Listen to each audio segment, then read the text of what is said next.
Gracias, Carmelo C. Iribarren, Sí. poeta de Donostiarra, por atender a Territorio Gastronómico. Bueno, para empezar, me gustaría saber cuándo uno se convierte en poeta. Cuando edita su primer libro, cuando se cree poeta, cuando los otros le dicen que es poeta. Bueno, es una pregunta complicada de responder bien. Yo creo que los poetas son poetas cuando están escribiendo poemas, quiero decir, en ese momento. Cuando no están escribiendo, yo siempre he pensado que son ciudadanos normales, como cualquier otro.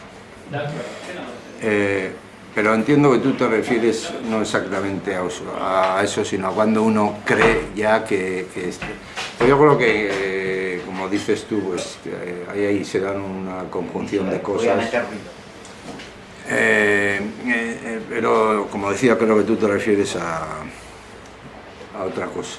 Y esto a lo que te refieres tú. Creo yo que uno empieza a verse como poeta, pues bueno, pues sí, o sea, a partir no sé, pues del segundo libro, cuando empieza a ser un poquito considerado, pues sobre todo por algunos lectores y por algún crítico, en fin, todo esto es un poco...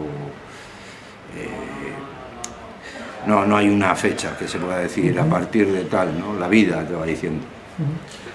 ¿Qué diferencia hay entre un poeta y lo que Joaquín Sabina decía hace poco, que se definía a sí mismo como versificador? Que Bob Dylan también podría ser un versificador, al que le han dado un premio Nobel. Bueno, yo creo que Joaquín Sabina ahí seguramente tiraba un poco de humildad y tal, tal vez porque él tiene amigos que son grandes poetas, yo qué sé, García Montero, Ángel González, y tampoco creo yo que él quiera ponerse a la altura de estos nombres, pues por respeto, pero yo creo que un poeta, un versificador quizás es él se refiere a que el versificador, él hace versos y los hace bien además, sonetos, tal. Pero él tal vez se refiere a que él no vive la poesía pues con la pasión con que hay que vivirla, ¿no? Con que la viven los que entendemos por poetas. Yo no creo, yo creo que cuando escribe él es un poeta y bastante y bueno, o sea, que tire de ripio de vez en cuando, pues es normal un poco, ¿no? Por las canciones que hace, pero yo creo que tiene sonetos que están muy bien, o sea que yo creo que él es un poeta también. Un amigo suyo escribió hace muchos años aquello de que la poesía es un arma cargada de futuro.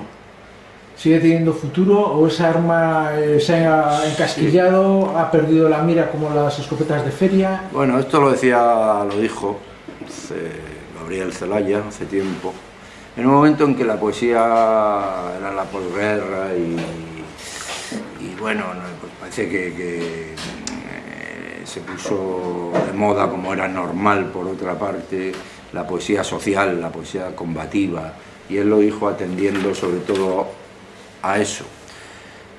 Yo no sé si la poesía es un arma cargada de futuro, no en el sentido que quizás le dio Celaya entonces y que a mí me pareció bien. Yo creo que era necesario hablar así en aquella época, en esos términos. Pero con la poesía pasa un poco también como con el teatro, que todos la dan por muerta y van pasando los siglos y ahí sigue, ¿no?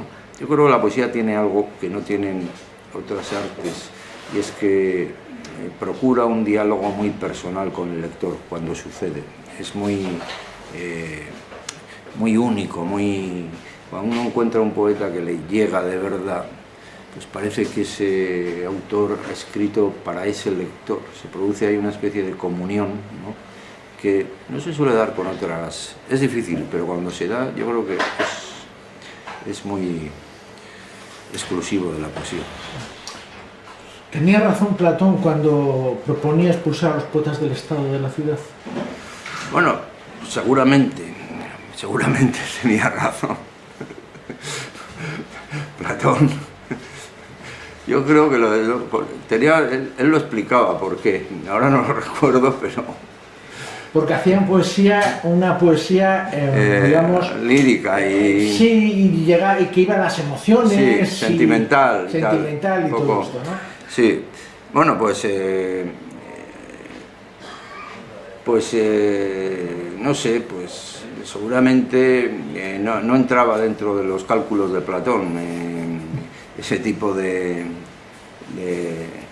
expresión artística, ¿no? Pero en cualquier caso se ve que no lo consiguió del todo. He leído por ahí que antes los poetas escribían para la eternidad y la gloria. Ahora, ¿para quién escriben los poetas? ¿Escriben para el olvido?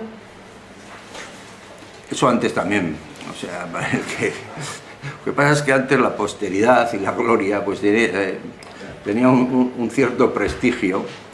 De hecho, en efecto, había gente que escribía pensando incluso en la posteridad y gente que incluso hacía trampas en el mundillo literario para, entre comillas, pasar a la posteridad. Todo eso creo yo que ya está muy a la baja, y yo creo que los poetas hoy escriben para que les lean 5 o 6 si tienen suerte, y luego algunos pasan a eso que se llama la posteridad, que no es otra cosa que un libro en el que pues se recoge pues, a los autores de una época, ¿no? Y algunos pues entran ahí y otros se quedan fuera, y sí, y es el olvido el que los va poco a poco engullendo. Aunque esto habría que también que ponerlo en cuestión ahora, porque lo cierto es que con internet y toda esta historia, pues el olvido ya no es lo que era. Quiero decir que es que ahora todo el mundo, el poeta más mediocre está a un toque de tecla. Quiero decir que sí, puede estar en el olvido, pero no ha desaparecido. Si de casualidad a alguien le interesa no sé quién, ahí lo tiene. Hace un momento le he mencionado el nombre de Joaquín Sabina. Me consta que usted es más o menos colega de algunos músicos de Donostierras, y ha pensado en colaborar alguna vez con estos músicos para versificar, bueno, para que musiquen sus poemas, o usted escribir algo específicamente para músicos y demás.